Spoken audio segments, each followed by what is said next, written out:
the sun is just starting to climb up over the treetops. And it's gonna be a beautiful day, that's plain to see.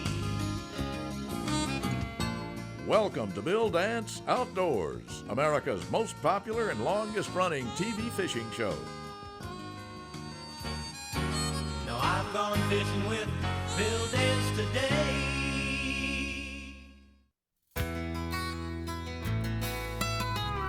I'm sure you've heard the expression that these old fellas right here like company.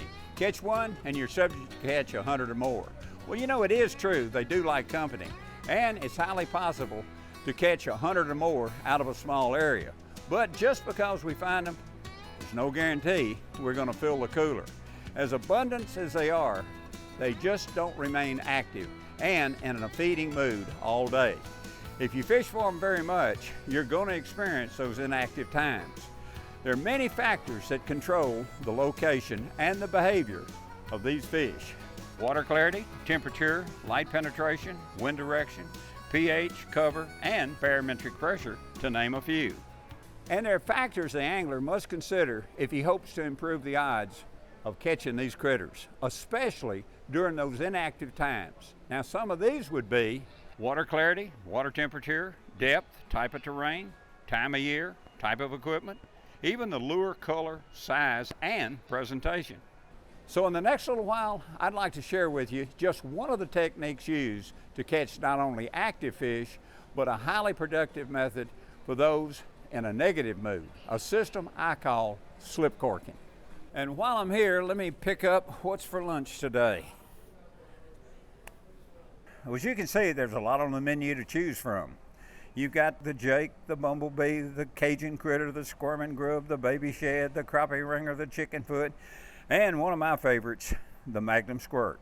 This upsized body has the same fish catching features as the squirming squirt, but it's 2 1/4 inches and is more attractive to larger fish and can be seen better in low light conditions due to its size. There we go.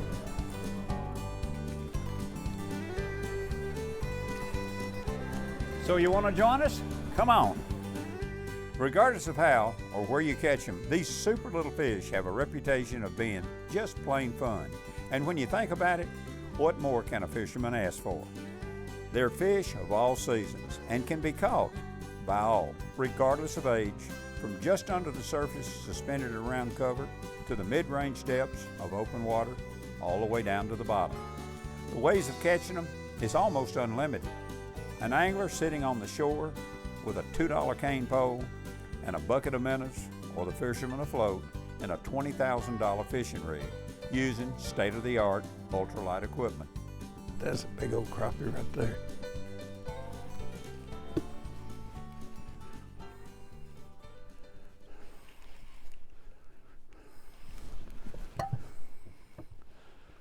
Easy, easy, easy, easy.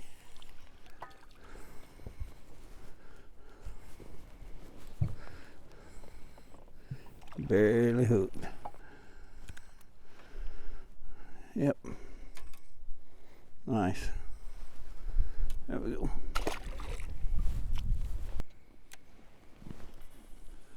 See if they're right in there. There's a bunch of stumps right in there. Up on that ledge, those stumps are laying right on top of a ledge. There he is right there. As you can see how all these logs are laying, they're pointing at an angle to the left. Well, that's an indication they're leaning on something, and they're leaning on a ledge back to the right. There's stumps that run along this flat all out to the left, and it gets shallower back to the left. These crappie, some of them are suspended out over this drop, and some of them are right up on the ledge itself.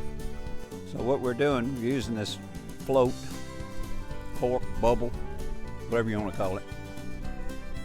We got it preset at about 3.5 feet. Just reeling it across the flat, out over the ledge and out over the drop. That's a nice fish right there. Okay, let's go home. See ya. There he is. Boom. Boy, pulls that pole up. Come on, buddy. Tell you what, let's look at the outfit I'm using and discuss it for a minute or so. As you can see, all we have here is an adjustable rubber stop, a bead, a small highly visible cork, a split shot, a hook snap, and a jig. And believe it or not, all play an important role in the success of this rig. Now, let's first discuss the stop. This is called a Bass Pro Shop bobber stop. Now here's how you rig it. You run your line through the small wire, then slide the rubber stop off the wire onto your monofilament line, where it will slide up and down the line. By that I mean your finger and thumb can slide it. Its purpose is to keep the jig at a constant depth.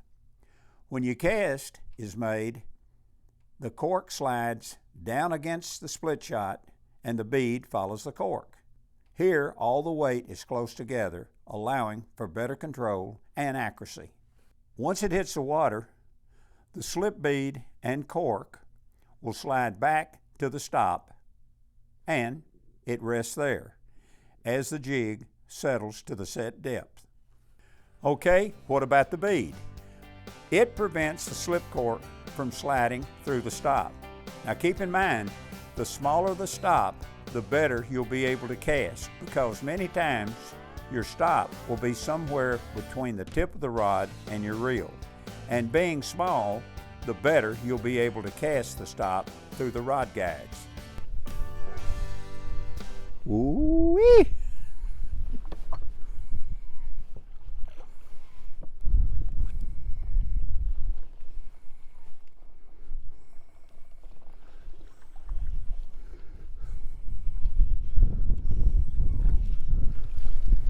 That little nice little fish right here. Say hi for me. Now for the cork. I normally prefer a small one, just big enough to keep afloat. Too big a cork can spook fish, especially in a clear water environment or in shallow water as it hits the surface. And too big a cork requires more weight to make a lighter weight jig work properly. Now, as far as the high visible color, well, that's simple. It can be seen much better at a greater distance. Okie dokie, what's this? Well, it's a split shot, and it has several major functions. First, it allows for a little more weight to help you get the distance in your cast. It also helps in providing more action to the jig and stabilizes your line from the split shot to the cork and allows the jig to be free, and it helps prevent the fish from swimming with the jig unnoticed. Without the split shot, the fish can swim horizontally with the jig several feet, possibly into cover, or swim up with the jig, preventing a good hook set. With the shot added, the majority of strikes will be noticed, and the small amount of additional weight the shot provides will force a soft biting crappie to go down instead of up, pulling the cork under. And you know what? That's what we like to see. Whoa, my boy, where are we going? Oh yeah, look at that, oh, black crappie.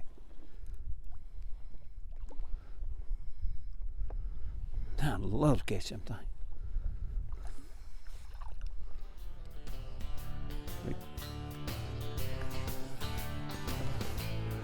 things. Gorgeous little fish. There you are. Say hi. Now say bye.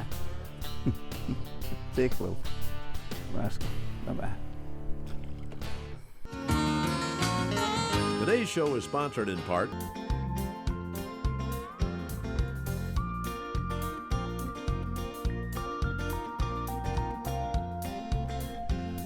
I got a crappie, yes, oh yes I do. Not a very big one, but yeah, not bad. Say off for me, buddy. Say off for me.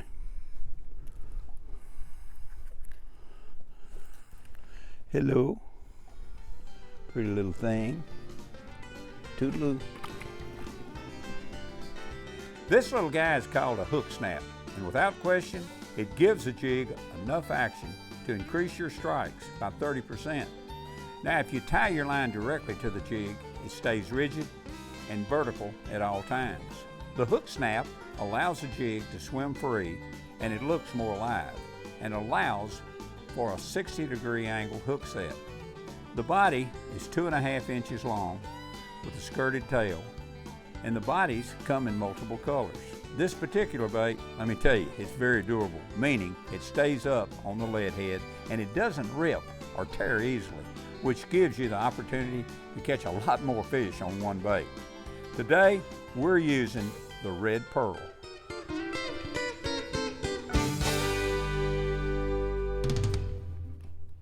Whoa.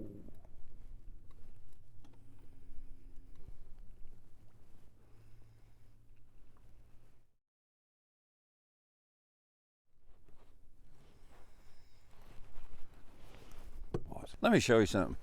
See this little thing on the back of this little quantum rod? You see that? That's got a little dial on it right there. And you can turn that little dial right here. You see it? And it'll dial in whatever weight line you've got on the rod. If you've got several rods and you got one with 6 and maybe one with 8 or one with 10, you can just put it right there on the rod, dial it in, you'll know what weight line you've got. It's a handy little thing to have on the rod. He ate it. You liked that, didn't you? Look at that. Whoa! What a fish.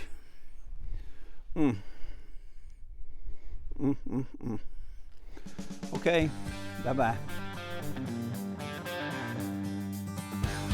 You know, something that I make a practice of doing, especially when the underwater visibility is good, is to set my jigs shallower than the fish are. Now that's very, very important since crappie feed in an upward position. Their eyes face that way, and that's why you should never present your offering below them.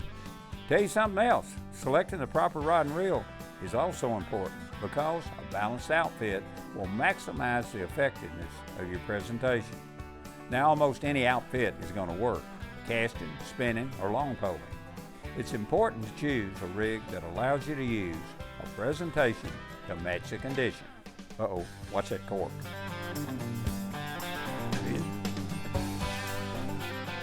Pretty good one.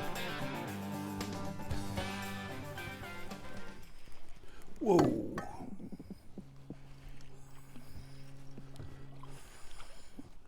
Look at the size of that one. Whoa.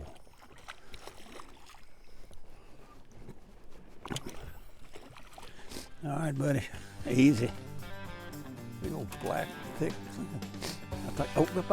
I was thinking fillets, but I'm not. See ya. Wow. The Bill Dance Question and Answer of the Week is brought to you by Mystic Lubricants and their complete line of JT4 marine products. A full line of products for your full line of pursuits. Visit mysticlube.com today.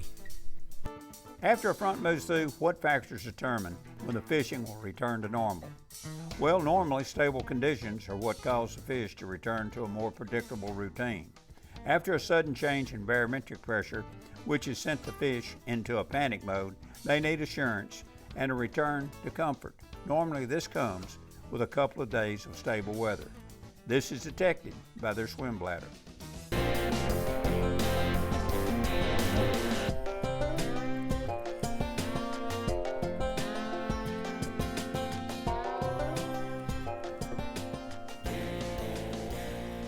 Nice fish.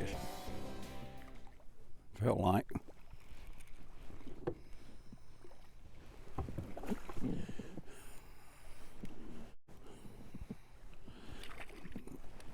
That's an old black nose crappie.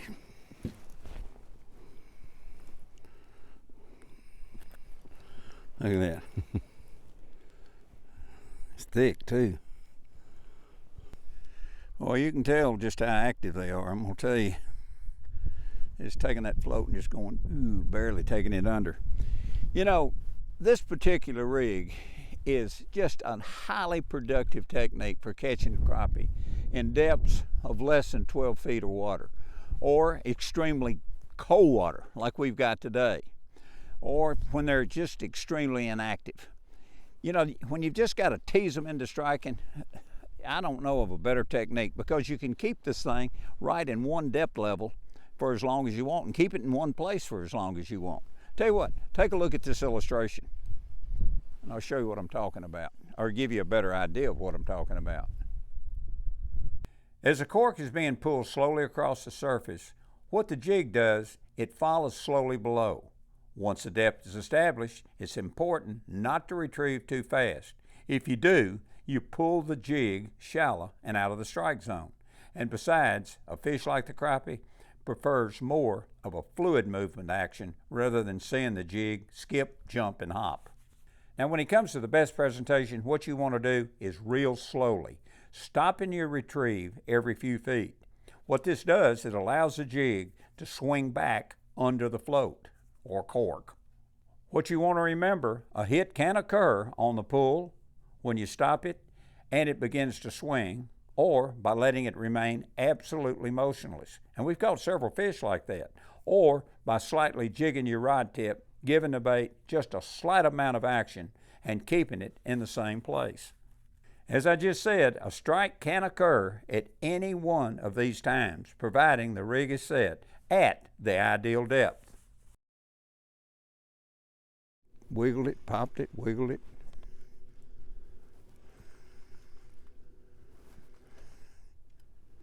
He got it though, didn't he? Yes, he did.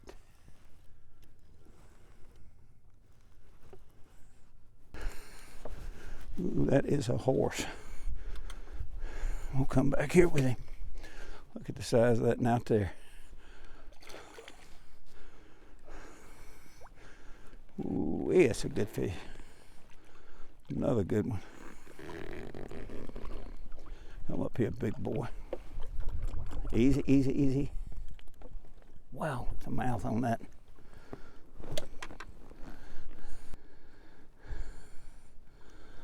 Boy, don't let a dandy. Whew, man. Okay, time to go bye-bye. See ya. Boy, let me tell you, that's a lot of fun, any way you cut it. Without question, there are numerous methods and techniques used to catch these dandy little fish. But one of the most effective in shallow open water areas for inactive crappie is a system called slip corking. We sure hope you enjoyed it and you'll join us again next time. But until then, enjoy the great fishing America has to offer. See you next time.